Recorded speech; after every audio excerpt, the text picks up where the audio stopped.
Ladies and gentlemen, welcome back to Royal Instinct. Today we are looking at the recent scams of Logan Paul. He is scamming his fans again. He is somebody who is causing up a lot of controversy with his antics in order to, boost the value of his Pokemon cards.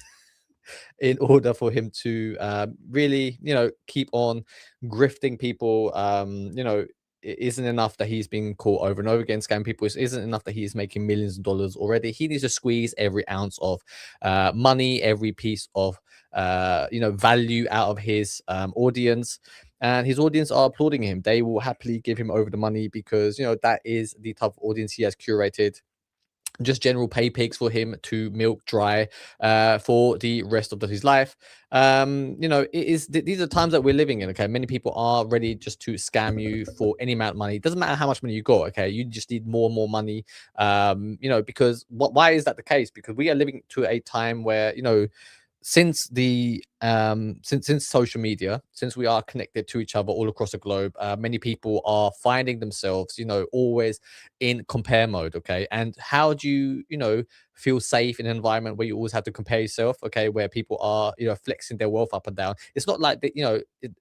In a world where we are now connected to everybody, it isn't the violence that is stopping these people. Because if we really truly lived in a dangerous environment, okay, many people wouldn't actually show off their wealth. They'll kind of hide it. But the reason people are flexing their wealth is to to be noticed more. It'd be like, look, man, I have so much wealth, therefore I must be doing something right in my fucking life. And because I'm doing something right in my life, you need to look at me more and more. Give me your power, give me your attention. Let me be the one who is plastered all across the internet. Okay, and while I'm doing it, I'm going to squeeze all the amount of money out of your pocket so that you can never attain my level of success, so that you can never reach my upper echelons of society, because I am taking all your money while you watch me in your little room, with no friends, going through a mental health crisis, going through a cost of living crisis. There is no regard from these people towards the audience, and it's the wrong way to go about it. This is why on this channel, what we do is we come together, we bring up um we are looking for 100 people who want to become points of authority, who want to become subject matter experts, so that you can be the leader that the world needs. Okay, people like Logan Paul need to be dethroned. Okay, these people need to be knocked down a peg or two. Okay, and they shouldn't be given any airtime, because they are not moving people's lives forward. They're not moving the evolution of human society forward. Okay, that is what we need. Good people to come in to take these spots, so that we can have good people in positions of power. Because the leaders that the world has right now, they are not helping you. Okay, the leaders who are running the world right now are not making a good they're not helping to solve any problems. In fact, they are making the situation worse. Right, if you think about it, the state of the world right now, even though we live in the most prosperous times, the most technologically advanced, most scientifically, medically advanced society that's ever been, although we have all these issues, people feel more vulnerable than ever before. Okay, many people have lost hope. Many people aren't participating in a normal functioning society. Okay, they are retrieving into a shell. They are moving more and more into their own environments. Okay, many more people are experiencing introversion. Many people do experience social anxiety. They don't feel safe going outside, not because they are worried about attacks, but it's the fear installed from them, from online, from the discourse online, saying that everything's too expensive outside, that everything is too violent outside, that you are better off staying in your room. Because at the end of the day, that is what society wants. That is what the leaders of the world want. The governments, they want you in your room in a 50-minute city, locked up, where they can basically control you, manipulate you, so that you are easy to guide, to do their bidding, to do what they want you to basically to do. And what they want is to extract maximum value out of your pocket, because everybody kind of knows that the world is at this precipice, that where everything will be basically going to shit.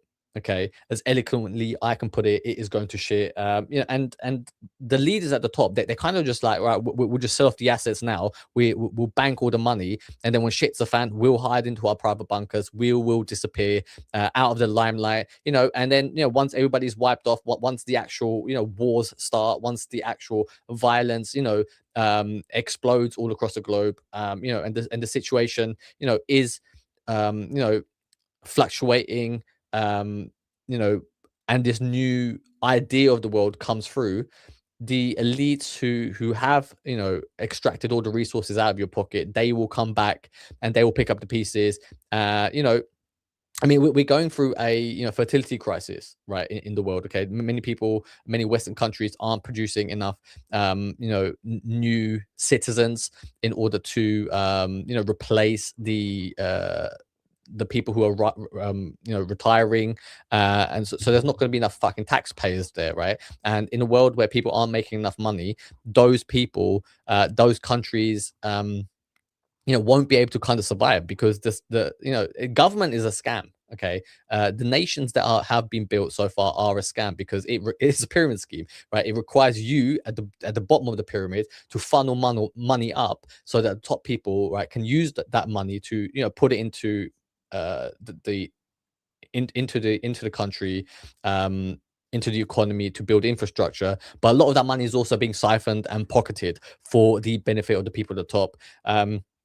It is modern day fraud. It is a absolutely atrocious state of affairs that we find ourselves in, but nobody's really doing anything. Okay, once in a while somebody will come along and call it out, but then we are also distracted by a more imminent and threatening issue, right? Like, for example, right, like we were all looking at the Jeffrey Epstein drama unfolding earlier this year. The Epstein files were promised to be given out.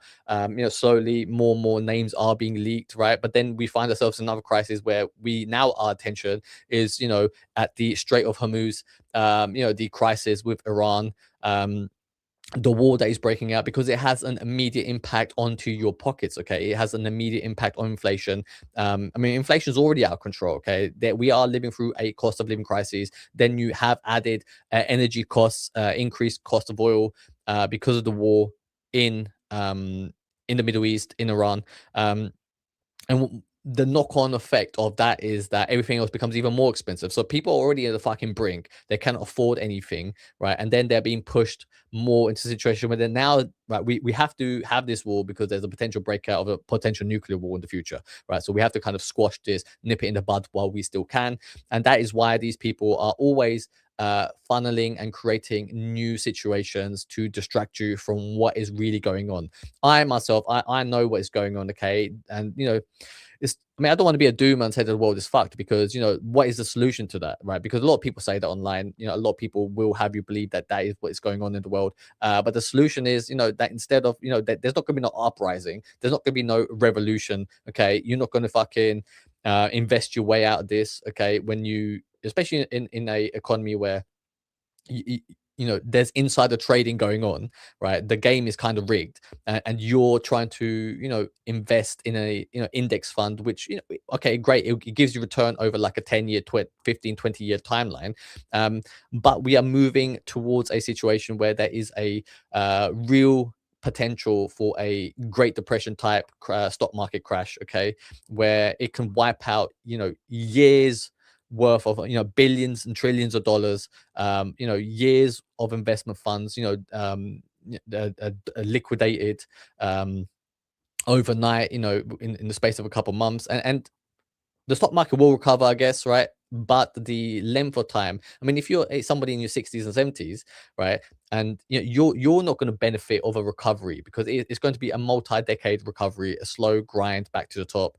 If you're somebody in your 20s, that is the perfect scenario, kind of, right? Because you get to be in the ground up to rebuild society at that point, to rebuild the economy.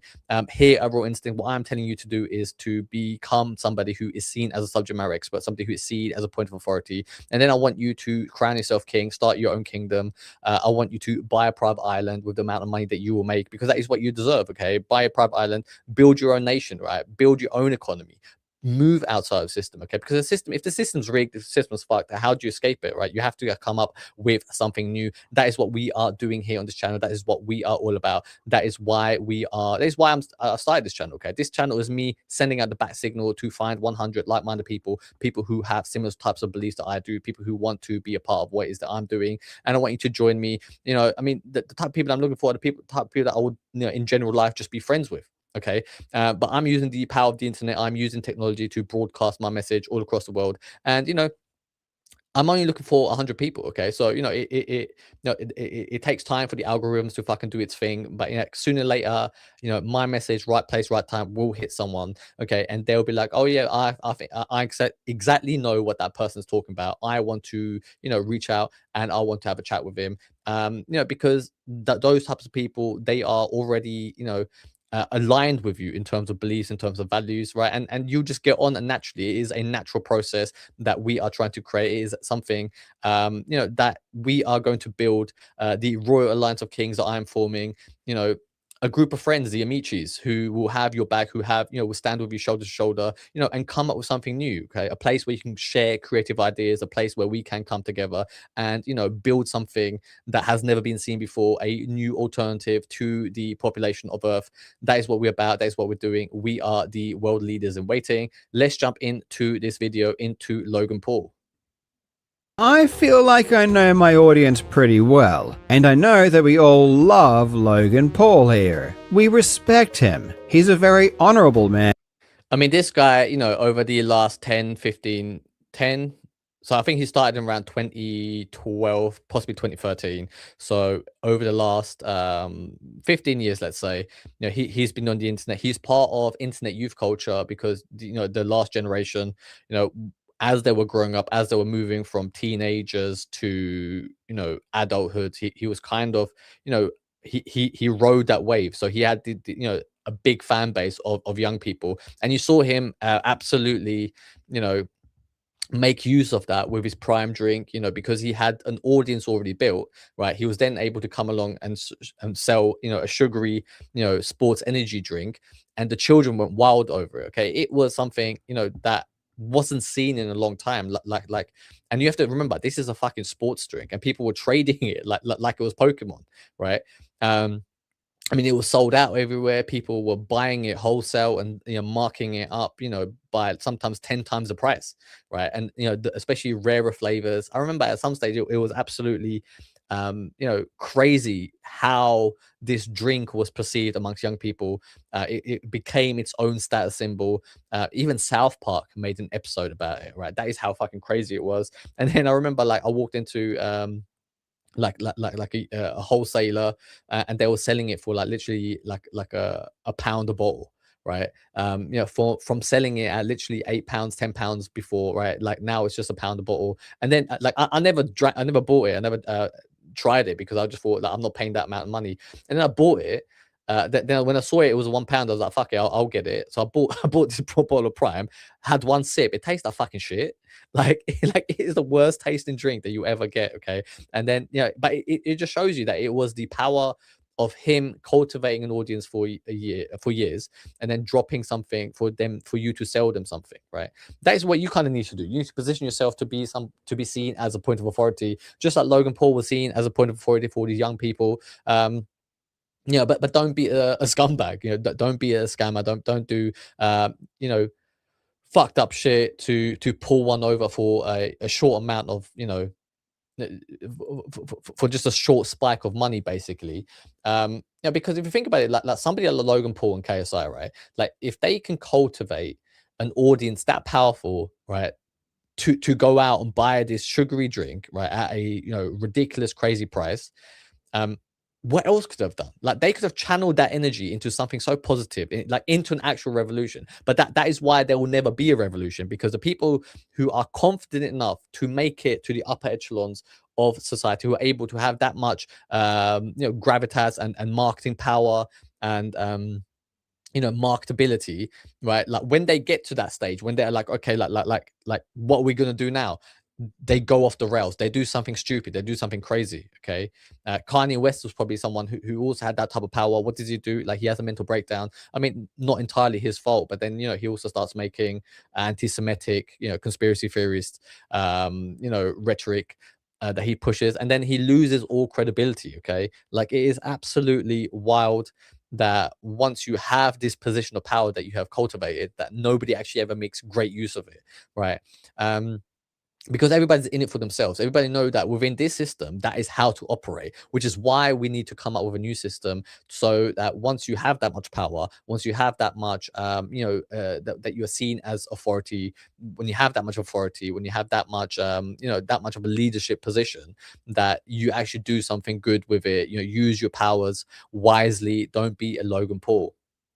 And we understand that he would never, ever scam anyone or lie for money. But can you believe it? There are people out there that think this beautiful soul has scammed his fans many times for millions of dollars. And it is kind of true. It's like every little business venture this guy does, like, there is a scam angle involved, right? Like it's never just like straightforward. It's like, he had CoffeeZilla exposed him like a couple years ago. He had a crypto scam. So this guy has an audience, launches a cryptocurrency, a crypto, I don't know, trading card game. Like, it was like dinosaurs or something. I can't remember what it was. However, like, crypto by its nature is a pump and dump. Okay, like, unless it's like an actual piece of technology that's going to revolutionize, like payment systems, or tracking ownership on the blockchain, for example, right? Unless it's something that is actually useful. Like, in most cases, everything is a fucking meme. Everything is, a pump and dump. And this guy literally got exposed, and well done to CoffeeZilla. He actually exposed what was going on with his crypto. And he ends up dunking, dropping the bag onto his fans, because his fans buy it because they love his content. They love his what the guy is doing. They're bought into it. So they're just willing to throw money at everything that Logan Paul does, because it's not the products that Logan Paul is selling. It's the relationship that that person has cultivated with his audience for over a number of years. Okay, that they want to be a part of his little movement. But what do these people do once they have that much power? They just literally pull out the rug from underneath them. They dunk on them. They drop the bag. They, basically, you end up holding the fucking, the worthless thing that he was peddling, right? So, and he has done it multiple times. Not only that, but he always seems to play the victim when he gets called out. And I know what you're thinking. What type of idiot would work with an unsavory individual like Zach Kelling? I guess that's what I get for trusting the team that I... And this was his apology video for launching that crypto. He apologized to his audience. He's like, "Oh, I wasn't aware." Okay, which also then makes you think, like this guy isn't a fucking businessman. He's not a savvy businessman. Like, all he does is just a marketing face. Okay, he knows. He doesn't even know. He just ended up with an audience. Now he's so large where he has this like big effect of, he just naturally pulls in millions of views. And because there's so many eyeballs on this guy already, he gets more eyeballs, because it's like, okay, what is this guy doing, right? I mean, if you want to think on a meta level, like, what the fuck am I doing here talking about Logan Paul? Because he is somebody who is, got millions of views. I then talk about him because, why am I talking about him? Because he's a scammer who's abusing his millions of viewers. Okay. So it has this like network effect that just kind of happens by being too big to fail. And that's the problem with Logan Paul. He is too big to fail, right? He will keep scamming. He will keep doing apology tours, right? He will keep rinsing his audience for more money, like, because that's his business model. Because all he does is he has the audience, he pumps up content, the audience watches that content, he keeps generating more and more views, and because he's generating so many views, the algorithms push him out more. Okay, and obviously he does those appearances on WWE wrestling. He's involved. He knows where to be always kind of relevant. Okay, and then you have different businesses come up to him, be like pitching him ideas. He'd be like, yeah, okay, I'll do that.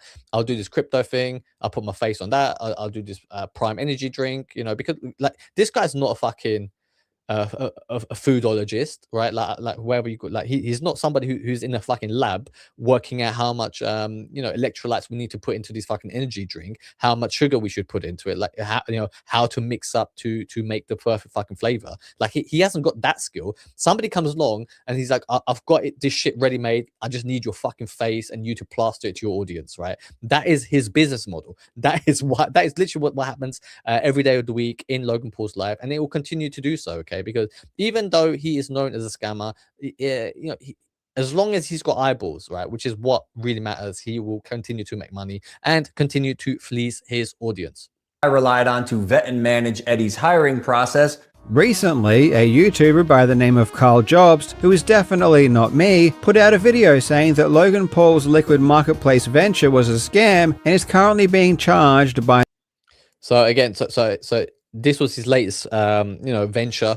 Somebody came along and be like, look, we want to launch a marketplace where people can basically auction stuff on it, where basically people can buy and sell goods, and I'm sure there's some type of thing where basically he provides a platform, so he makes a kickback on the use of the platform. If he's got any if they're selling basically like a percentage of ownership, some equity in the firm, maybe they gave him some of that. But there is now, he is selling something where he makes money off, and gets equity from it, gets a kickback. But even though he now has built up this, let's imagine a great platform for people to use. Okay, people are using that platform, and then as you're going to watch now, is he still then uses the platform himself and fleeces his audience with the things that he auctions off on that platform. I mean, it is like there's no need at that point, because you're already going to make money regardless, but he still feels a need that, okay, like I'm still going to fleece even more fucking money, which then he gets exposed, and then the actual business doesn't survive, because you can't, like, once like a scam happens by one of its owners on the fucking platform, like it's not going to survive. And then in retrospect, like by being so short-sighted, he makes less money. Like, it is the worst strategy, which means it just shows that this guy has no business brain. People actually would say that Logan Paul is a great business mind. He's not. He's just a guy who has a massive audience, who is using every opportunity to fleece them. And at some stage, it is going to become he's either going to go to jail, which then the fleecing will stop regardless, or he will just carry on, because he is at the moment too big to fail. The Ontario Securities Commission for multi-layered fraud. But of course, as we all know, Logan Paul has nothing to do with that, because his name doesn't appear in the complaint. So for all of you out there wagging your little fingers at Logan, calling him a scammer because the company he founded committed fraud, how dare you? In any case, last month, Logan Paul sold his famous Pikachu Illustrator Pokémon card for $16.5 million, which is the most expensive card ever sold. This, of course... And again, like by pulling off a stunt by the most expensive card ever sold, right? Like he contacted the Guinness Book of World Records, and they give him this extra award, which gets extra coverage. But it's just like, you're just buying and selling shit. Like, it's not that impressive. Do you get what I mean? Like, oh, okay, that card's worth that much. If you're in that community, if you're part of the Pokemon trading community, if that's your hobby, if that's what you're into, it's kind of great, right? That, oh, okay, like the Pikachu 100 card, whatever it was, right, gets sold for that amount. Okay, like you would be interested in that, right?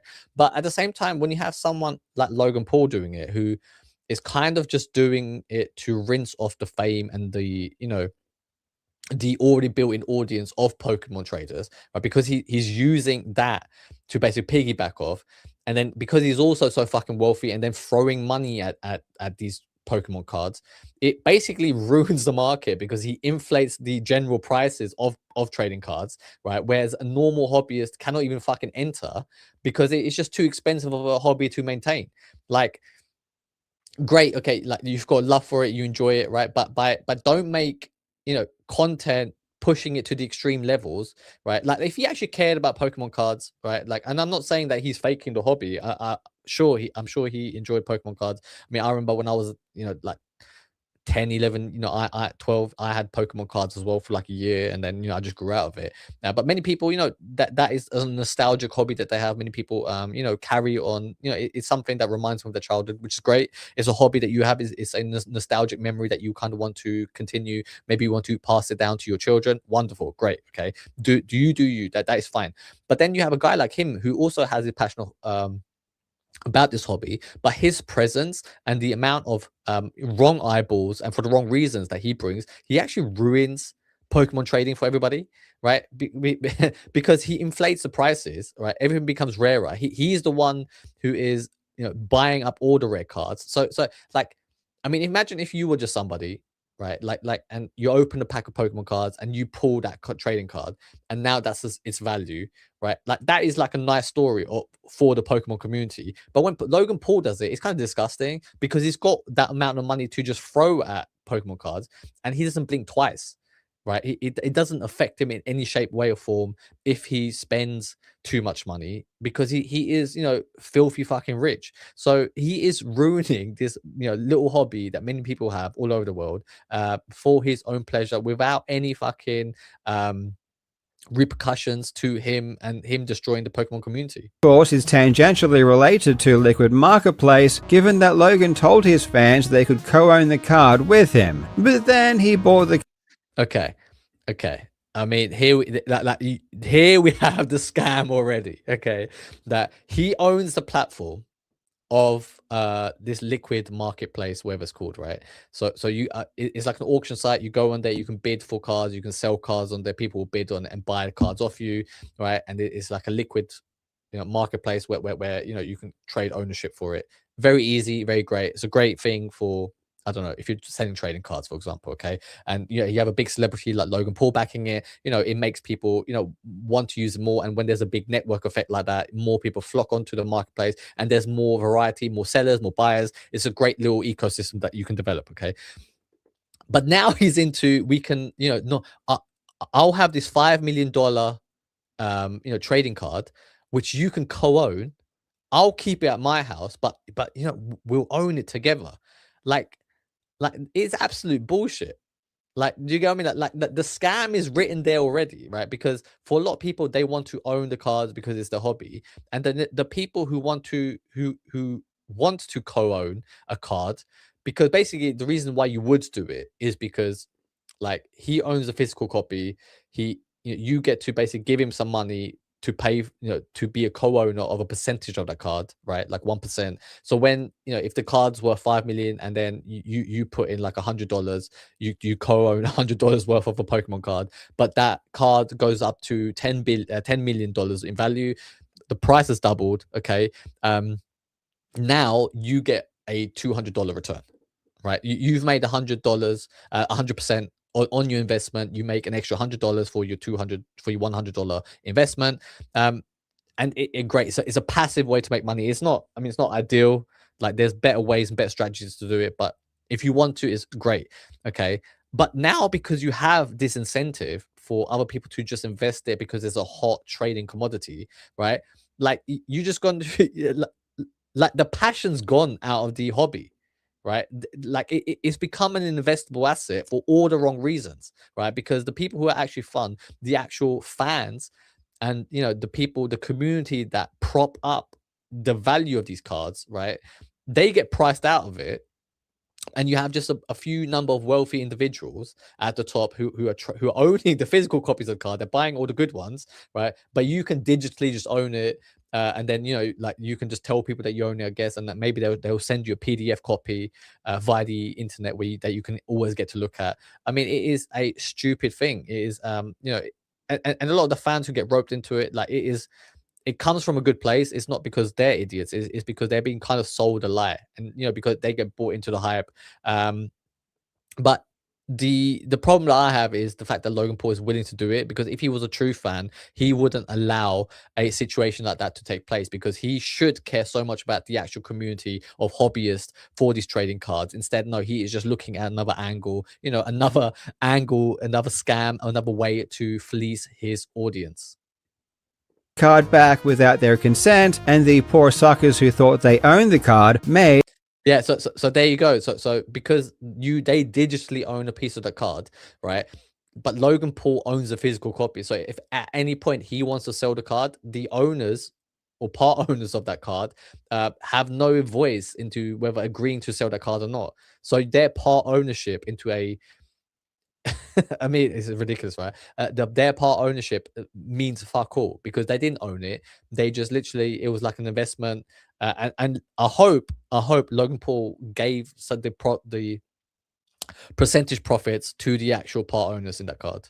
Exactly $0. Well, technically they probably lost money due to inflation and the opportunity cost of having their money stored in an. So there you go. So his card got sold for a loss. That it made $0 profit, and therefore their investment, right? It I mean, if you sold it at a loss, then even the people who invested into this card digitally lost money on it. So again, he fleeced his fucking his audience, like, because if you invested, if you owned 1% of that card, you surely you hold off onto it until there is a fucking profit. But because Logan Paul doesn't care about profit, he just like, yeah, I'll just get rid of it, whatever, because I've got so much fucking money, you know. He suffers no consequences. Only you, the people following, do. Asset that gave no returns, but who really cares about these minor details? But here's what's really interesting to me. While everyone else is up in arms about the fact that Logan sold the card and made millions and millions of dollars after falsely claiming that the liquid marketplace community co-owned it, in my opinion, there is a much worse atrocity that just took place that no one seemed to notice. And when you find out what this atrocity is, it will blow your mind. Like, doesn't this image just already scream fake? Like the fact that he's got this fake confetti, the way that it's filmed, it just it always got the feeling of, you know, something dodgy is about to take place. Something, you know, there's a scam about to be pulled. Okay, he is about to pull the rug from underneath someone, right? I don't know who yet. I haven't seen the rest of this shit yet, but somebody is about to be financially hurt, and you know, it's not going to be Logan Paul. This rabbit hole goes deep, so buckle up because I'm about to blow the lid off one of the biggest conspiracies in the history of the world. Now, legends, I come to you once again to spread a very important message. Just because we are nerds, that does not mean we need to build our own PCs. Now, don't get it, you know you're getting no setup. Sue the YouTube channel Rattle Pokemon for a video he released discussing Logan's newest venture, Rip It. Rattle read the entire cease and desist letter in a video he uploaded. I mean, already like we've seen the liquid marketplace scam. Now he's moving on to Rip It market scam. So if you want a lesson in stupidity, definitely go and check it out. And just so no one's confused here, I'm calling the letter stupid, not Rattle. Personally, I have no idea what Rip It even is. I haven't looked into it, I don't care about it, and it just looks really stupid like all of Logan's other projects, so I'm not going to bother investigating it unless shit hits the fan. But after reading the... Okay, so if I was to guess what Rip It was, is probably a, like, when you open a pack of cards, like you get to invest, I guess, in the opening of an expensive set of cards, and then if there's any good quality cards in there, like, you get a share of the profits from it. Like, I don't know, but again, you never own the physical copy. It's always you no, living vicariously and funding other people's participation. Cease and desist letter that Logan sent to Rattle, I was left a bit befuddled, because from what I can see, Logan's lawyer lays out either the dumbest or most brilliant defense I've ever seen. Please allow me to play a clip from Rattle's video. You also rely heavily on the Ontario Securities Commission, the OSC proceedings involving Liquid Marketplace to attack Mr. Paul. Those proceedings, however, have nothing to do with our client. Mr. Paul is not a party in the OSC proceedings, and neither the OSC nor any other law enforcement agency has ever accused Mr. Paul of wrongdoing of any kind in connection with the company. So apparently, the reason people can't say Logan scammed people through Liquid Marketplace is because he wasn't named in the Ontario Securities Commission's complaint. But this... So, you know, because Logan Paul's involvement is probably through offshore, shelf companies. So his name is kind of hidden through subsidiaries and holding companies, located within different jurisdictions, different countries. Usually the Virgin Islands is a big place where that sort of stuff happens. And he himself, lives in Puerto Rico, I believe. Because there is 0% tax. So he basically claims to be a Puerto Rican citizen. He's given up his American citizenship, I believe, and now through that he has to pay less tax, basically, for tax saving purposes. So again, like, he is not somebody, he's not a man of the people, is he? Like he is doing everything to hide himself, to operate from the shadows. And the funds might on paper, not be between Logan Paul and said company, but the multiple layers of companies that own, Liquid Marketplace, and the multiple companies that Logan Paul has, the subsidiaries of that, the subsidiary of that, the sister company of that, right? Like, through a massive structure, there is something over there where basically there's a meeting of these two companies where they trade funds, or maybe they own each part of each other's company, where it just becomes part of his portfolio of companies.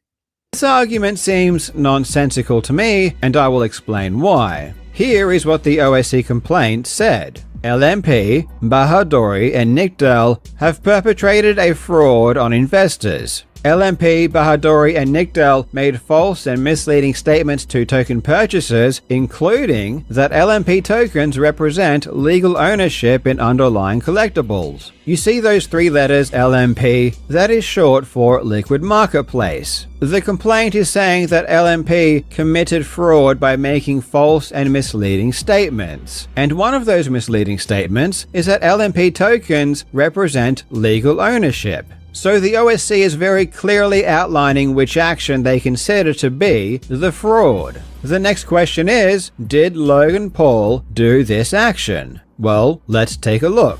As a co-founder of Liquid Marketplace, I believe he refers himself as a co-founder of Liquid Marketplace, right? I keep calling it illiquid marketplace. But yeah, he literally states in the marketing material, right, his own YouTube videos, that he is a co-founder. So he is involved in these companies. Set to level the playing field by allowing anyone to own a piece of the world's rarest collectibles. We have the most elusive, top tier, rarest assets in the world for the entire world to co-own. So this was a very hard decision to make, but yes, I will be listing this card on a platform that I co-founded called Liquid Marketplace. It allows co-ownership of top tier assets. So instead of one person, me owning this card, we as a collective can co-own it together. How does that benefit anybody, co-owning a fucking Pokemon card? The whole fun of it is owning it yourself, okay? And when it gets to the point of you just owning it just for the investment purposes, okay, there's no actual, you care about the fucking cards, right?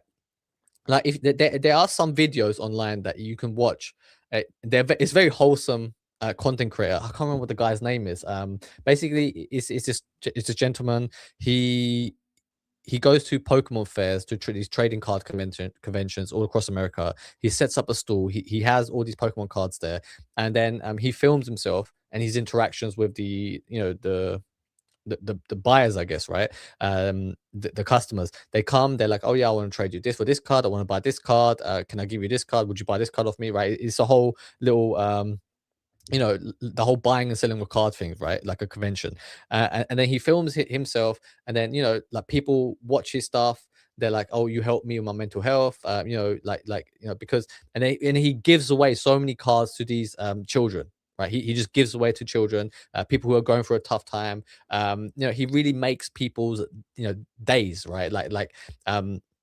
It's a very wholesome YouTube channel. If you just type in like Pokemon trading cards, fair, the guy, you have a bunch of them. These guys will pop up. Okay, it's very wholesome. I watched it, and I'm just like, it's very sweet. It's a very sweet thing to do, right? So that is what the Pokemon community is about, right? That is what this trading card community is about. It is about having this shared hobby, that you can talk to people about. And then when someone like this guy comes along, who wants to profit off it, right? Who wants to basically just make money. We can all own it. I'll own the physical copies, and you give me the money so that I can go buy these copies, and then we'll just all be co-owners. Like, it sucks the fun out of it, right? This is why the Pokemon community is going strong.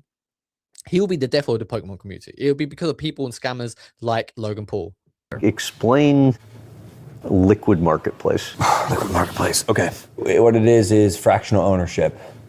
Yes, Logan Paul made Yeah, I mean, how about, you know, where are we going to draw the line? Okay, like how about we have fractional ownership in a house, right? Like, so you buy a house, I'll give you some money and I'll fractionally own it, right? But you live in it, you enjoy it, the perks of having the actual thing, but I'll just get to have, you know, a fractional ownership. I mean, in essence, what fractional ownership is basically investing in stocks and shares. It's owning stocks and shares. Is, you know, making your company a public limited company which you can trade, right? But the problem is with fractional ownership is just a you know, it's just a value. You're hoping for the market, right, for inflation to do its thing, and that, and you know, or the demand to exceed, where the price of that asset increases. It's like art, right?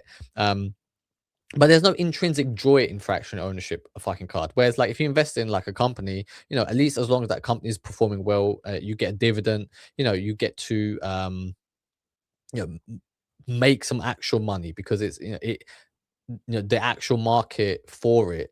You know, and also a company is kind of raising funds by listing themselves publicly to you know, source funds so that it can then invest back into the company to make even more money for its shareholders, right? So like with actually investing into companies, into stocks and shares, there's like an ecosystem built with actual value being created, where with this it is just you know, the value, perceived value, and you're just hoping for it to go up.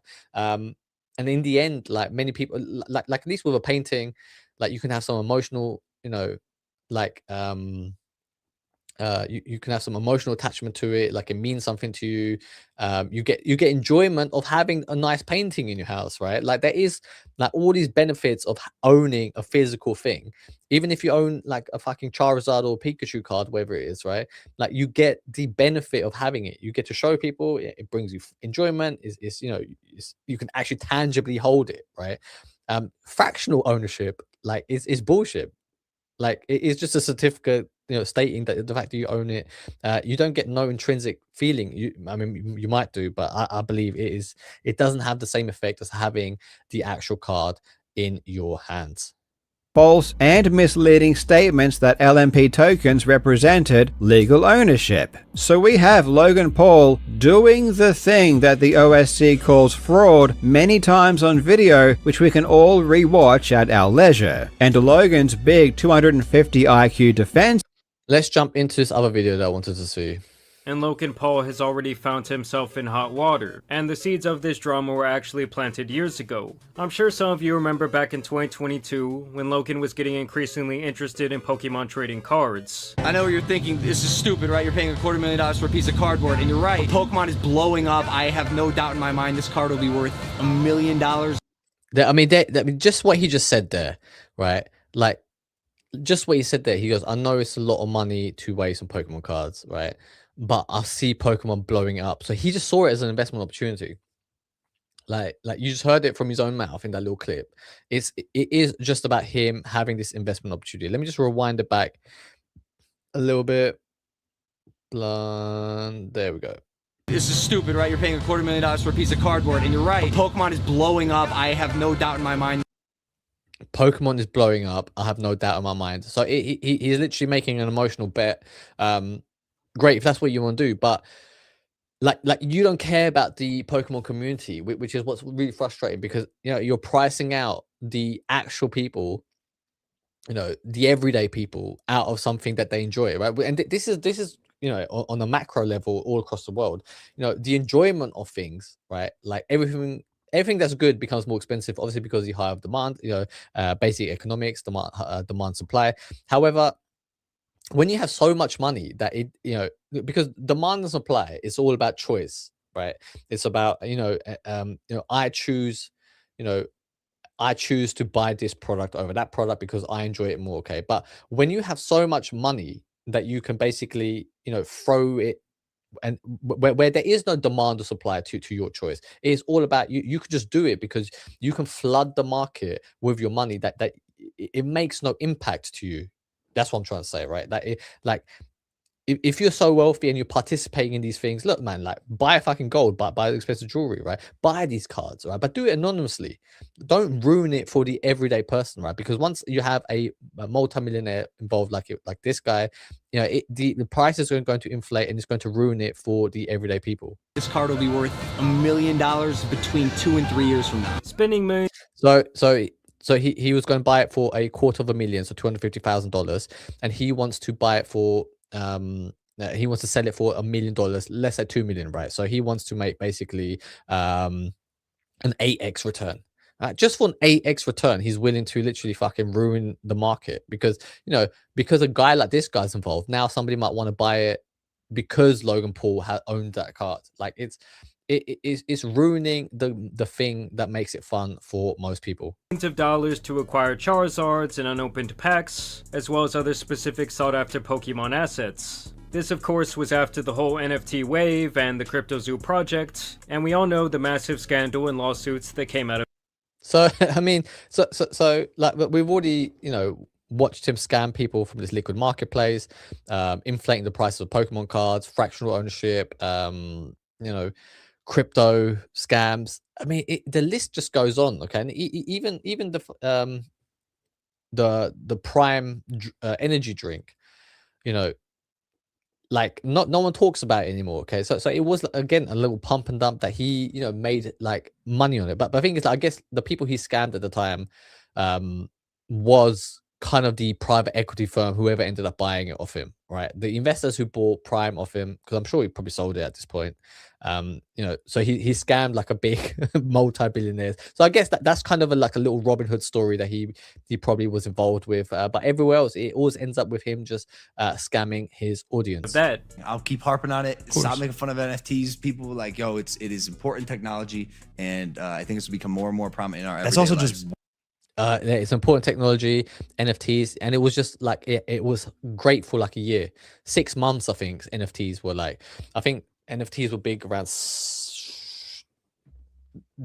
December 2020, you know, 2021, early 2021, around that sort of phase, and then NFTs died. Like nobody could go a fuck about it. Like the whole Bored Ape, you know, Yacht Club. I don't know. There was another one in it. Like all those NFTs, like they're no one gives a fuck about them anymore. Okay.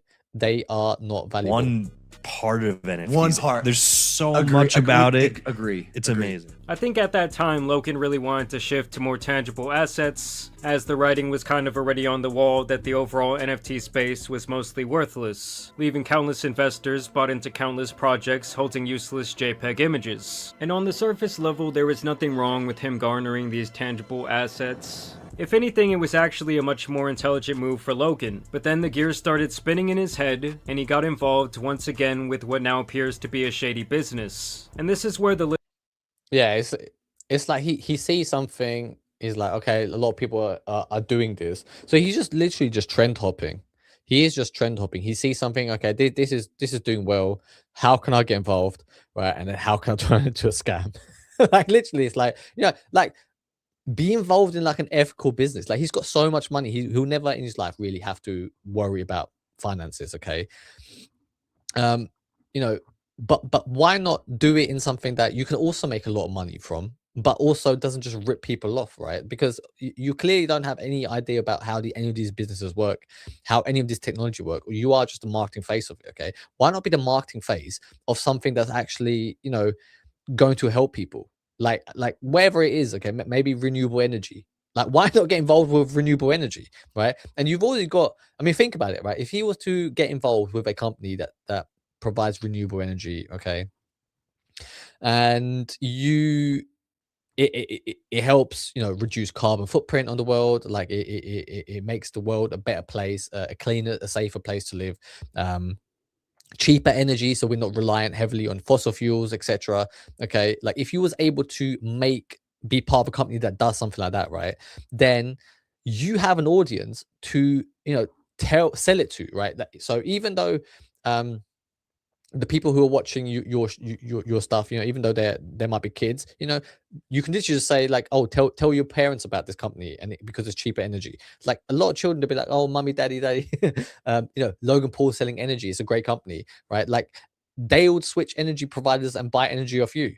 Okay, like this guy could literally save the planet, but instead he chooses to do the scummiest things possible just for a quick buck. Liquid Marketplace comes into play, a venture that claimed that they would be allowing users to obtain fractional shares of trading cards and other memorabilia, including NFTs. Liquid Marketplace uses tokens as a way to buy, sell, and trade ownership of a physical item on blockchain. These specific tokens issue smart contracts, which represent co-ownership in the underlying. Yeah, so basically, it's because the transaction is noted on the blockchain, like you can always prove ownership, right? But there's no physical, need for you to actually have that, the fucking card that is being traded. Asset. Tokenization is what allows us to fractionalize and digitize the ownership of physical assets. We authenticate the asset. The technology is great because even like, for example, if you was to sell like whatever you're selling, let's say a property, when you're transferring property, you do it via lawyers, you do it, you sign a contract, it is registered usually with your country's land ownership, housing ownership, registry, right? So there's a whole legal process where the government documents who owns what, so that wherever there's a dispute, you can always point, there's a paper trail, you can always point point back to the actual registry and see who has the deed, who owns that particular house, that particular piece of land. There is a paper trail for you to always check. With the blockchain, it's digitalized, whereas like within the blockchain technology, with crypto technology, it's written down, it cannot ever be altered, and then you can always refer back to the blockchain and see the ledger, basically, which is digitally inscribed, which cannot be changed. Okay.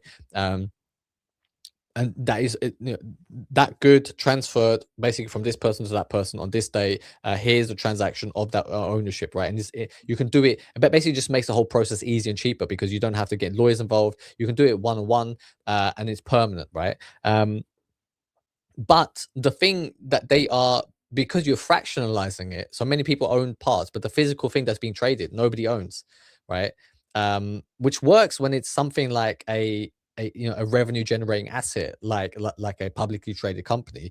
But when it's an actual just a piece of paper, like a card that has sentimental value to somebody, because there's high demand for it, it doesn't really quite work. And appraise it. The appraisal price is how we determine the number of tokens the asset will be split into. The total number of tokens is equal to the value of that asset. Now, in concept, this was a very appealing project to the average person, as they would no longer need the massive capital, sometimes in the millions of dollars, to get a piece of collectible history. And that can be viewed in a very similar light to fractional shares of a company, which brokerages like Robinhood have made extremely popular. Now, you can just buy a token on Liquid Marketplace to own high-value, top-tier. I mean, because you want to get investment advice of a guy literally wearing fucking shorts and a blinged out Pokemon card chain around his neck. I mean, it's already like, what I mean? Like, does this guy come across as honest, somebody that you can trust, right? Then added with his, history of scamming people, right? However, people are still going to always give him money. Why? Because of not because of the reputation, but because of the audience familiarity that he has developed with his audience. Okay, he had that Logan Paul podcast, right, where he got famous people, so people would watch it because of the famous people there, and because of the amount of time you watch him on screen, you kind of feel like you know him, you're his friend, you're part of his inner circle, all the little inside jokes that him and his friends have. So you end up seeing as part of your fucking in group. Do you get what I mean? As part of your friendship group. And you have this parasocial relationship with him. And then when he endorses something that, whatever he endorses, you're kind of going to be like, okay, yeah, I mean, I can trust this guy and it sounds like a great opportunity. Yeah, I'm in.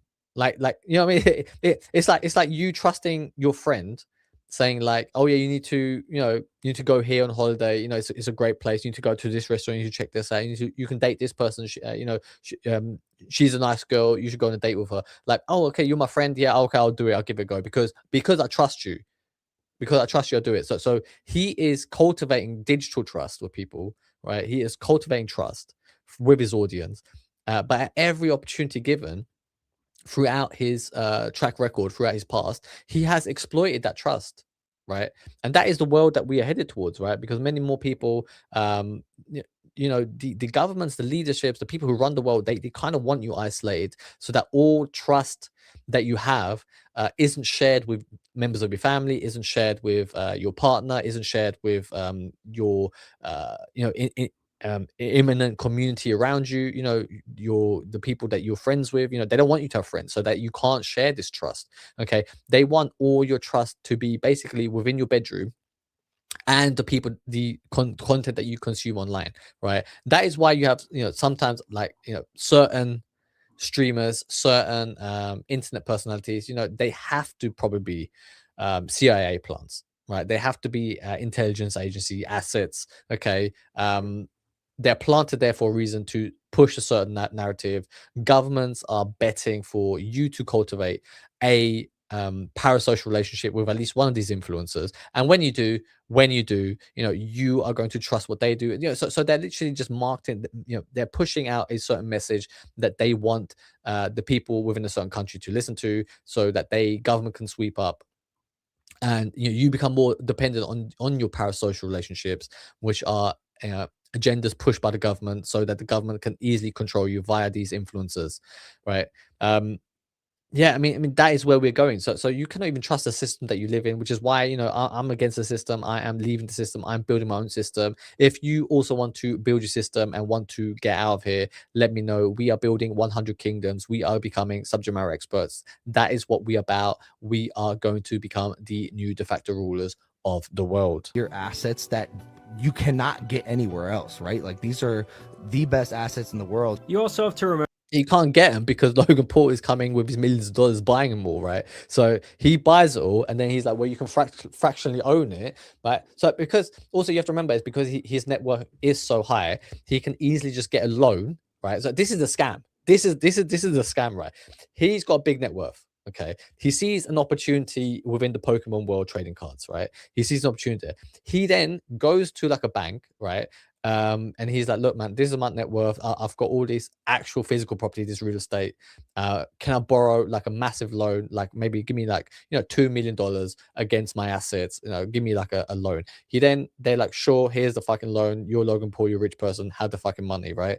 He then goes, buys, all the great Pokemon trading cards. He buys them all, right? Because he can just buy it at more expensive premium price, right? So he ends up owning it, inflates the price, right? Everything goes up, right? And then he then goes, well, you could also own part of this if you go through my website, and you can have fractionalized tokenization and own a part of this trading card that I just bought. You end up buying it, sending him real money, right? You're sending him real money his way. He then gets that money and pays off his loan, right? So now he doesn't own the bank anything anymore, right? He owns an actual Pokemon card, which you guys have paid for, but he gets to hold it and own it in his house, in his hand, right? That's a scam that he's running. That is what he is doing. That is the grift he has come up with. Remember that at this time, even massive entities like the NBA were selling digital collectibles, most infamously their Moment series, where anyone could purchase the licensing rights to historic highlights, like a LeBron James dunk or a Steph Curry 3-point. I mean, that's kind of cool, right? Like, if you actually own the licensed moment, because I mean that's an investment, because if it's like that is part of history, it's a moment that will be replayed over and over again. It's like, I mean, in football, for example, like the most famous moment in football would be the Maradona goal against England at the '86 World Cup, right? Where he literally runs past, from the halfway line, past like 6-7 players, breaks the whole defense, scores, with his left foot. Or the hand of God moment, right? Like, so if you was to own that piece of media, right, and then invest in that, and every time it's shown on TV, because it's always going to be shown on TV, like it's such a classic moment. It's part of history. It's part of the history of that sport, the history of those fans. It is, and it's a great moment. You get to own it. That's how fractional ownership could work, because it's already, that moment is a digital product.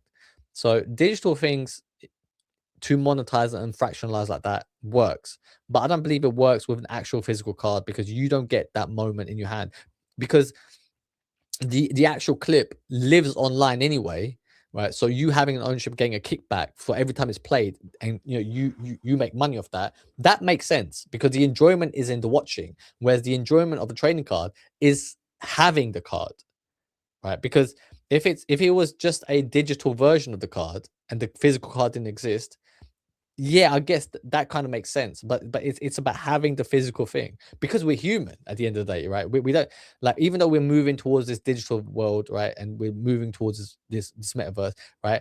Like we need to touch things. Do you get what I mean? Like it's like having ownership, physical ownership is in it by definition is humanity. It is human to own and hold something instead of just fucking digitally owning it, right? This is something that AI can never replace, right? And every time you have a scheme like this come in where you can own a digital version, a digital like a digital version of the thing that you bought online, it will never have the same fucking effect because you need that physical thing.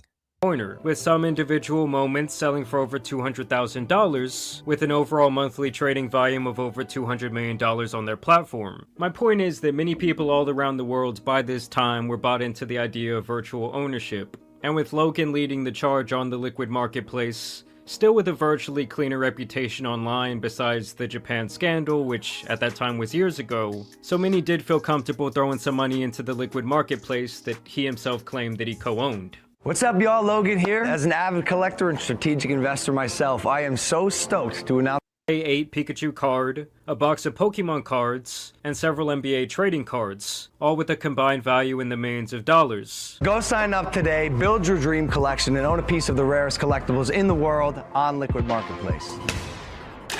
Now keep in mind that was all the way back in the summer of 2022. And even back then, people in the trading card community were skeptical to say the least. And fellow YouTuber Rattle Pokemon has really been on Logan's neck about the liquid marketplace since day one, speculating that this entire venture could end up being the next crypto zoo, and calling out some of the more questionable aspects of this plan. This is the thing of nightmares.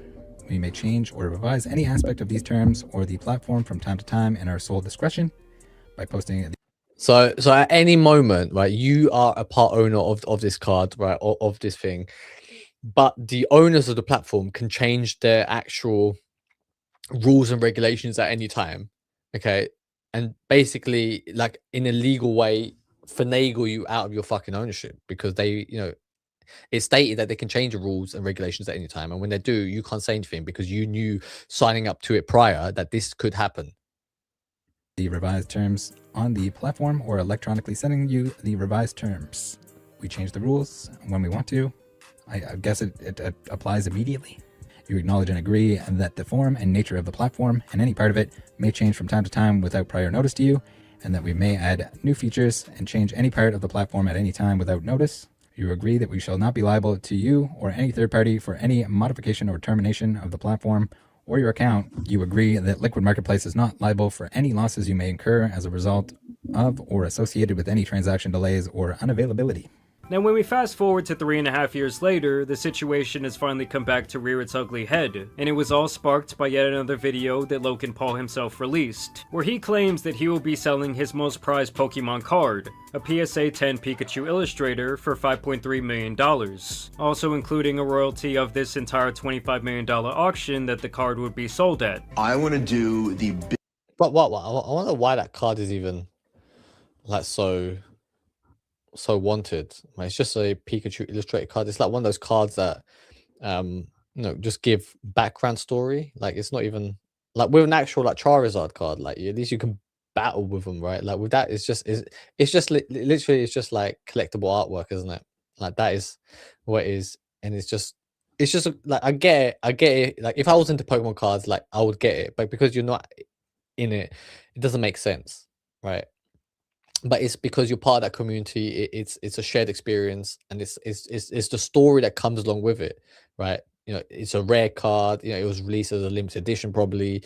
The history of how that ecosystem works. So you're part of the in group. So you want to be, an owner of that thing. I get why people would throw money into this, but you don't get to walk around. If you own part of that card, you don't get to walk around with that card around your neck. Do you get what I mean? Like if I mean, if Logan Paul, I mean, this is what this guy could do, right? Like, he could buy these rare cards, give it to, like, I don't know, like, he could go to like a children's hospice and give it to literally terminally ill children and be like, look, you know, for the next amount of time you're here, you get to be the owner of it. He can own the fractional shares of the card, right? He has legal ownership of it. He owns a fractional share of it, right? But he gets the actual physical part, so that those children could, because you can't go to like an 8-year-old kid, right, who has a terminal disease, right, who's in a hospice, right, like, you know, family is, you know, just constantly upset, you know, like it's a horrid situation, but you can't there give him just a piece of paper, be like, look, fractionally you own part of this card, right? I'll own the real card and wear it around my neck, but you get to be a fractional part owner of it, right? No, the enjoyment would be if he was to give that card to that child, right? Yeah, put protective cover over it, so you know it holds its value, doesn't get damaged, whatever, right?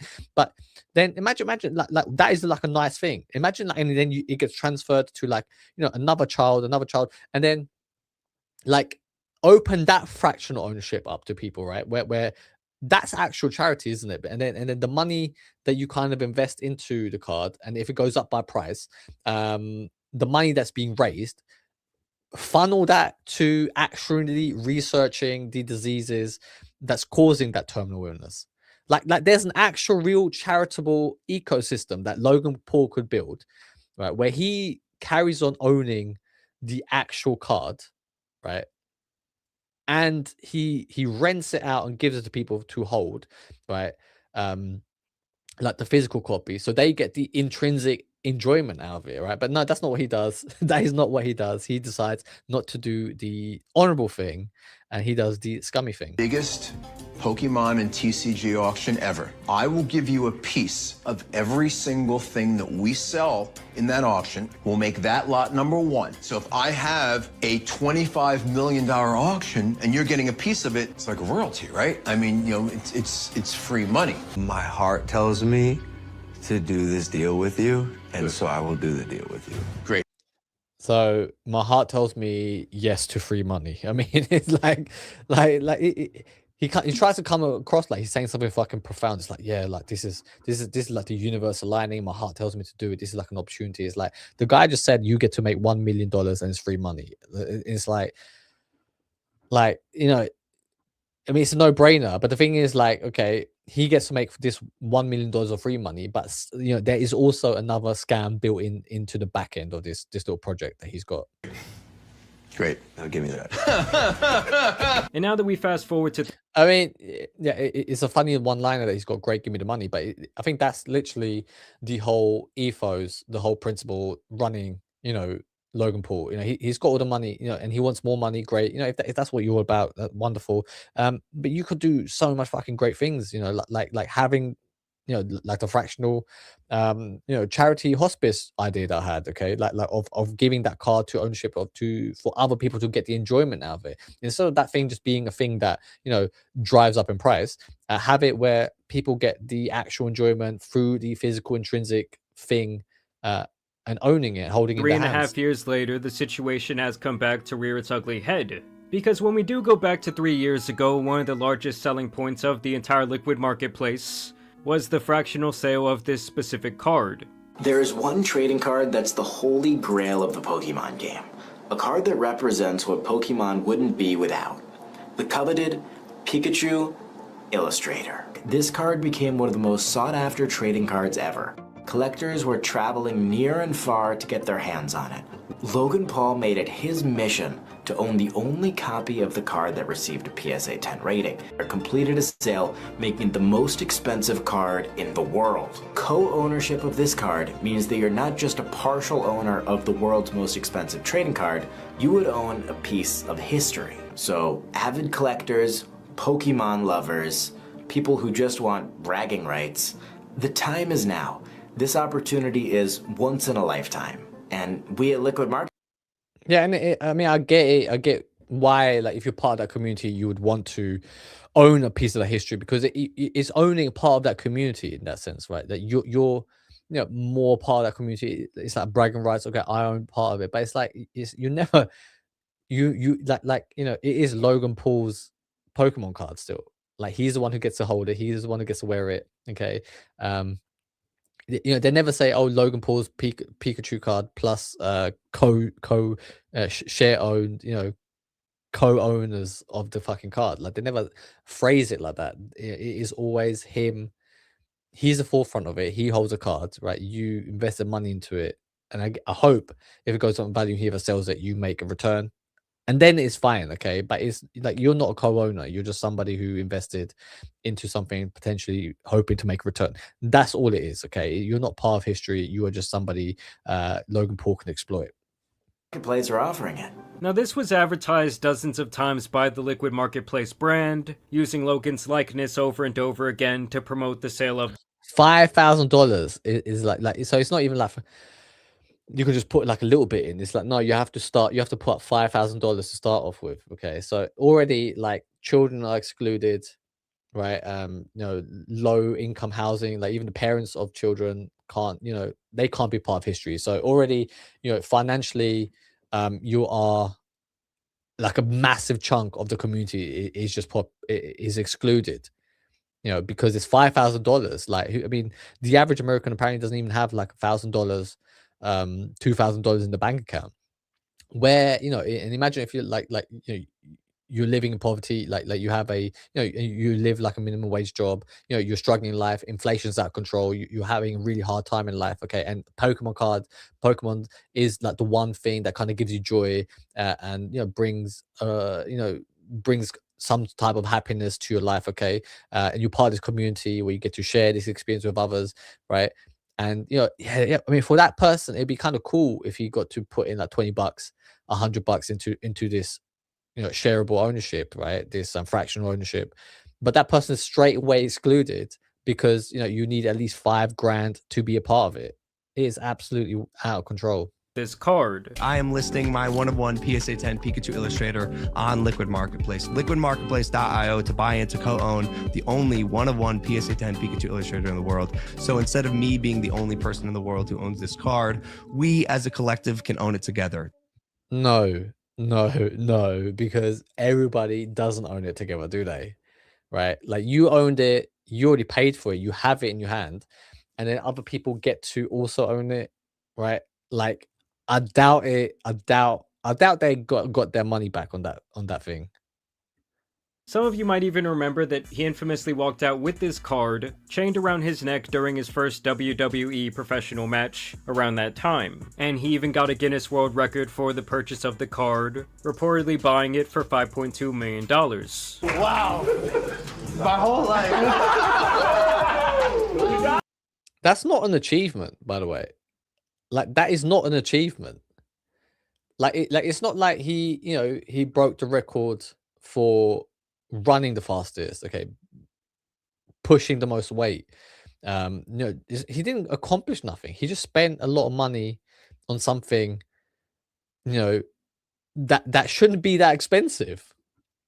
It shouldn't be that expensive. Like and him being part of it probably inflated the price anyway. Because imagine that seller, right? Like he knows what Logan Paul's net worth is. He's like, look, I'm only going to give it to you for this amount of money, and he's like, you know, and because money is relevant to Logan Paul, right? Like money has no meaning that he can drop this amount of money on this thing, right?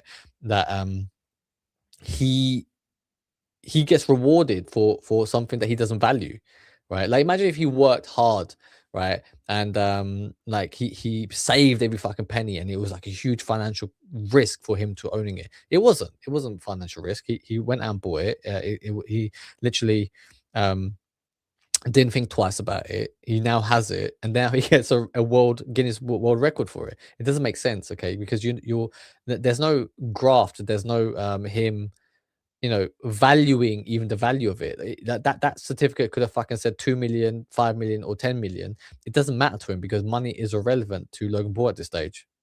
Now here is where Rattle Pokemon, real name Michael, comes back into play, as for the last 3 years he has continued his coverage of this, and he found several issues with the entire thing, and specifically this entire card. First off, he claims that this card was not, and should have never been graded a PSA 10. Now the claim here is,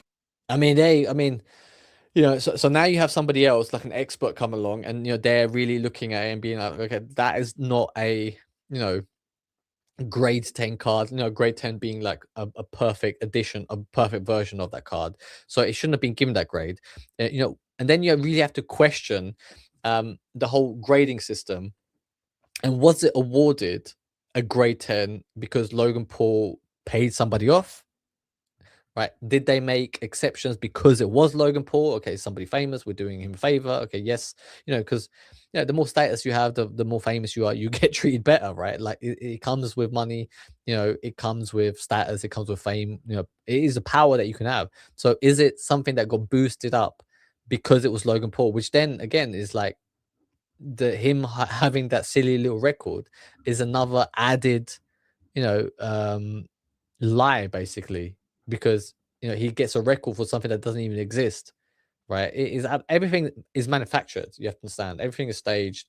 These things are not as you see it. That the card was previously graded a 9 before Logan owned it, but was allegedly sent in time and time again before Logan purchased it to eventually be given the Holy Grail grade. He cites these photos specifically from that era, where it was allegedly still a 9 grade. And like I said, by the time Logan got his hands on it, he himself traded the same type of card graded at a 9 plus $4 million cash for the now Holy Grail 10 that should really be a 9. And this is where the $5.275 million number comes into play. But I think being the rarest, most valuable card in the world, there's only one of them. One in a PSA 10, you see the label.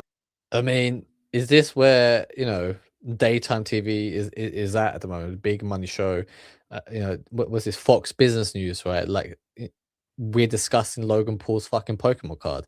I mean, it's an insane story, right? I do get it's an insane story, but you don't need to fucking put him on the news for this. It is, it is so absurd, right? And it is, even if you are a fan of Pokemon, this guy's ruined it. This guy's literally ruined it for me. It's disgusting how he has, relied on the members of the Pokemon community,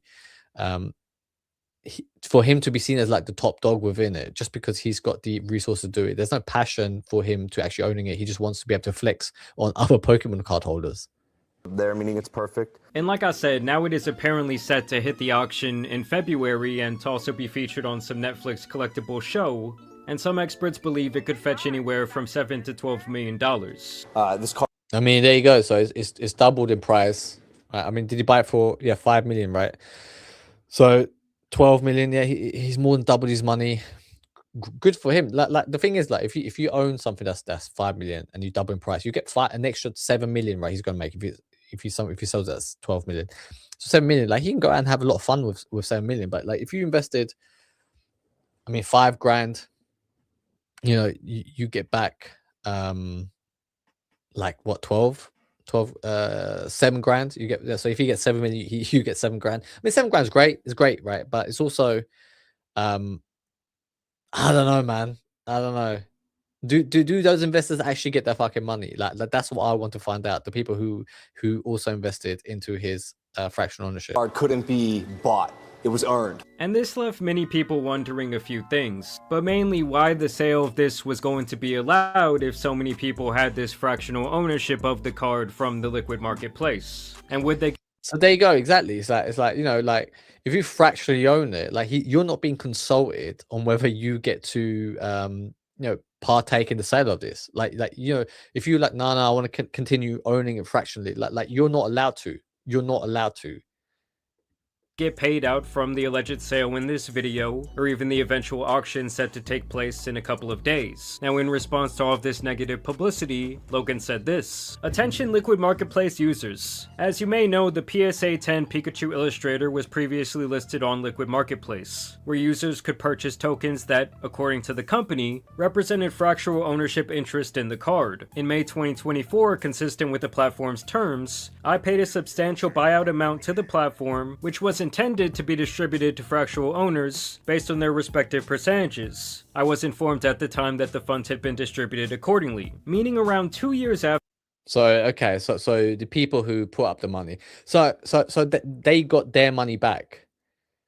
But I think what he done is he just paid back the initial amount that they invested. So these people didn't actually make a profit. I don't think. I hope he goes into it and we'll find out whether a profit was made.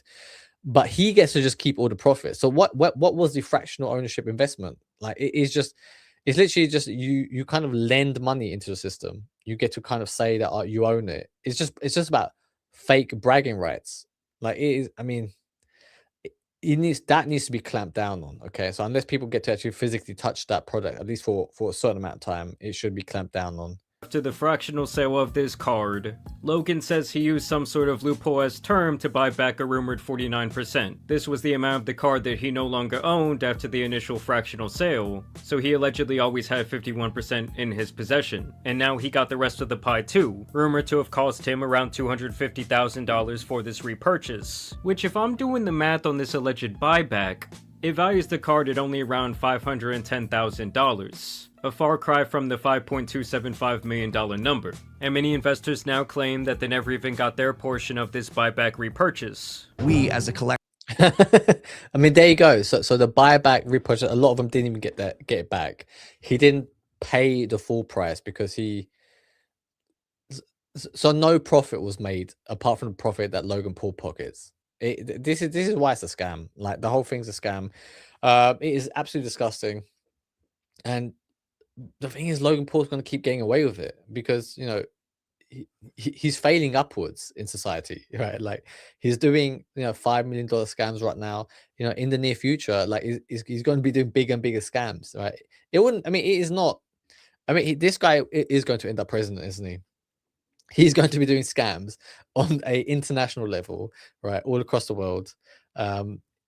You know, because that is the type of society that we live right now. That is why you need to come up with a new system. That's why we need to come up with new ways of living, because the current system is absolutely destroying you. Because even when he says, like here, like in his messaging, we equals collective, in the end, it's only he who profits. It is only he who is able to actually enjoy any amount of money that is being made on this platform. Can co-own it together. I'll also be listing it for $5 million instead of the $5.3 million I bought it for. So basically, I'll be giving you guys $300,000 discounts because everyone likes discounts. No, it's because I have the most expensive Pokemon card around my neck, and let's see it. Superman. Oh my God. It'd be one of one.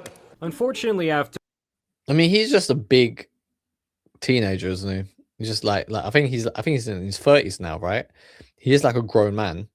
So he's not like young anymore, but he's still the mentality of a big kid who never had to grow up. He is literally a Peter Pan, a scummy Peter Pan. Word the company and some of its principals face regulatory scrutiny, a process in which I have no involvement or insight, as it does not relate to me. As a co-founder of Liquid Marketplace. What's up, y'all? So you may have seen me introduce myself as a co-founder of Liquid Marketplace. I recently learned that the platform also experienced operational issues, which affected user access to accounts and funds held on the platform. As a result, many Liquid Marketplace users have been unable to access their buyout proceeds or wallet balances, with no clear timeline for resolution. For those affected and unable to withdraw your funds, please know that I am actively working with Liquid Marketplace to help ensure these funds can be released in the near future, just as intended when I repurchased the Illustrator in May of 2024. Stay tuned for updates. So to me, in my personal opinion, this whole thing looks eerily similar to like a CryptoZoo 2.0. And it is also my opinion that Logan is trying to kind of wash his hands of this entire Liquid Marketplace idea.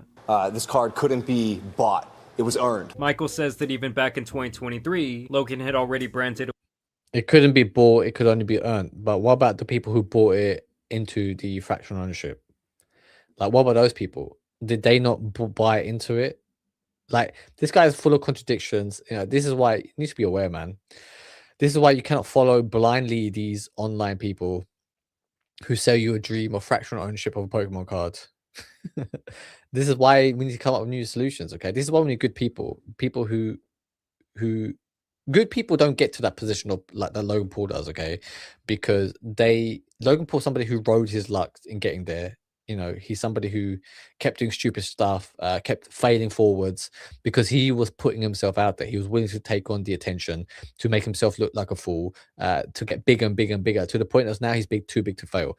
There's a version of Logan Paul somewhere out in the world that would have been like a good person who would have benefited mankind. He would have helped many people, but he never took that step into becoming, famous, okay, or having that type of attention on him, because he was, because he was a good person, first of all, and not a psychopath. That he, he kind of thought that, he had that fear of failure. He had self-doubts holding him back from never taking that action, right? That is why you need to remove self-doubt from yourself. You need to become somebody who's able to express themselves clearly, how you really see the world, right? In a positive way. You have to remove the fear and self-doubt that are holding you back, because once you remove it, right, then you're not bugged down by, oh, what could go wrong. Then you're just free to explore what could go right, and you attempt things, you try many different things, you put yourself out there, and something along the way will click. Okay, that is why I tell you to do that within a framework of becoming subject matter expert, because once you're seen as a subject matter expert, you are seen as a point of authority, and once you're seen as a point of authority, you can have this Logan Paul effect take on in your life, right, where you keep falling forwards. Okay, keep falling and being more successful, bigger and bigger and bigger, but do it the right way. Don't do it like this guy who is literally fleecing everybody involved, scamming and then backtracking on his promises away from the company. Here it is. Here's the current status, the current bio here. Maybe it's a coincidence. Maybe it's all just a coincidence. But if we go back in time, the most recent screenshot that we had was October 14th. And sure enough, co-founder at a Liquid Marketplace. If you went to the homepage, you get this nice little... I really wish it was called a Liquid Marketplace. I think it'll just make it so much funnier. Like Logan Paul is... that Logan Paul is promoting his new website, his new business called Illiquid Marketplace, because it is illiquid, right? If you put money into it, and then when you want to withdraw it, because once the thing has been sold without your approval, the market is illiquid, because you don't get to get your funds out. Like, it is the same as like when FTX collapsed, when you have all these crypto crypto exchanges going bust, right? Like they become illiquid. You can't get your money out, your money's trapped, and then you're just basically fucked, right? That is the operation that is being run here. Co-own with Logan Paul, banner right up in the top with the own everything. They don't make very many changes to their website, so this is definitely an odd one. But if we look at it now, nothing. We got own anything, and the Logan Paul advertising from the main page here, she gone. And they themselves have gone dark on social media since then, with the entire Liquid Marketplace platform being inaccessible at this time. And it makes sense because by June of 2024, the Ontario Securities Commission did hit Liquid Marketplace with allegations of a multi-layered fraud. But Logan himself is not actually in the paperwork, it's actually only 3 guys: Ryan Bahadori, Amin Nikdel, and Dennis Dozimet. Which is hilarious because that does sound like the 3 main villains in a shitty action movie. The OSC alleged that the founders of the Liquid Marketplace, these 3 guys, spent $3 of the $10 million raised from investors for their own personal enrichment, alleging items such as designer clothing, jewelry, and luxury watches, while using shell companies to do so. They also argued that these LMP tokens, which represented the fractional shares in theory, were actually unregistered securities, i.e. not compliant with the SEC, meaning that... So now they're also, causing SEC fraud. They're defrauding investors. It is a security. They're not listed. They're not complying with a regulated market, because it's treated like a fucking token, like a tradable asset, but they're not, doing anything to actually be complicit, compliant with the actual regulations of that country. Let's jump back into the first video that we had. Name isn't specifically outlined in the complaint. And to be fair, that's true. Logan Paul is...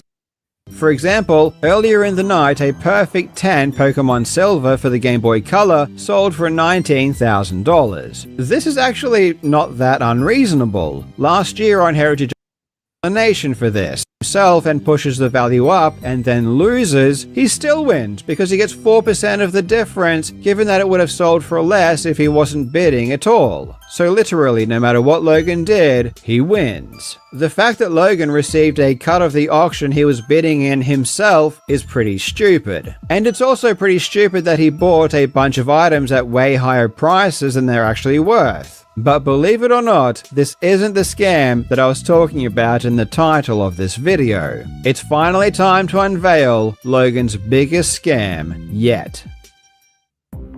In 2022, Logan Paul received a Guinness World Record for buying the world's most expensive Pokémon card.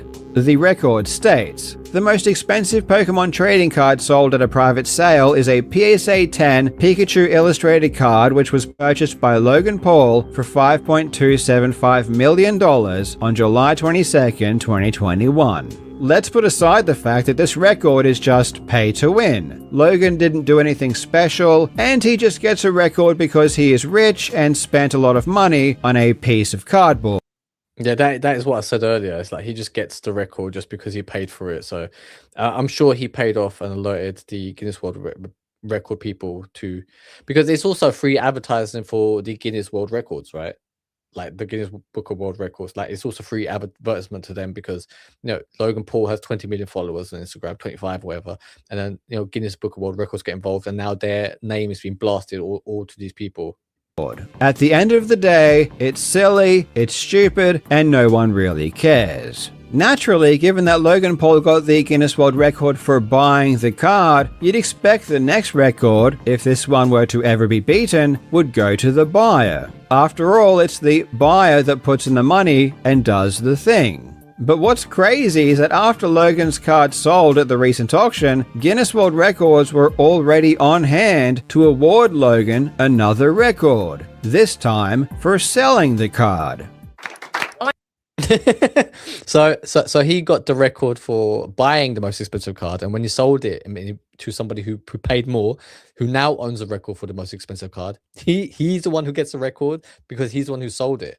Like, I mean, unless they award both awards each time, right? Like, it doesn't make sense. So it just shows you it's just a marketing stunt by the Guinness Book World Record people, so that they can get their name attached to Logan Paul.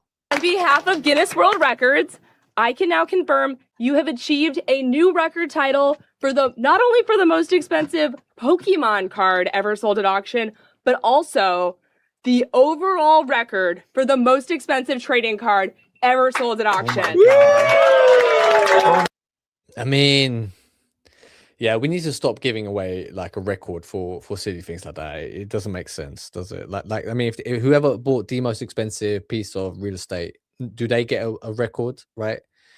That doesn't make sense. There's no action. There's no blood, sweat, and tears in fucking buying these Pokemon cards, in buying an asset like that. So let's stop with a fucking Guinness World Record. Okay, let's rein it in on that. Okay, let's control it a little bit. Okay, it is getting absolutely wild out there, absolutely out of control.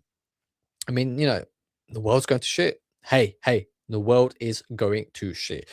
But that is it for today. I mean, don't trust this guy. This is why the world is corrupt. This is why we need good people in places. This is why we need good influencers. Okay, this is why it should be you instead of Logan Paul. We need to be the ones who are in charge. That's what we're doing. That's what we're about. If you want to work with me, if you want to be a part of ways that I'm doing, the Royal Alliance of Kings that I'm forming, then reach out. Let me know. We can work together. We can beat the system. We will be the new ruling, default rulers of the world. That is what we're about. But thank you for today, and I will see you tomorrow.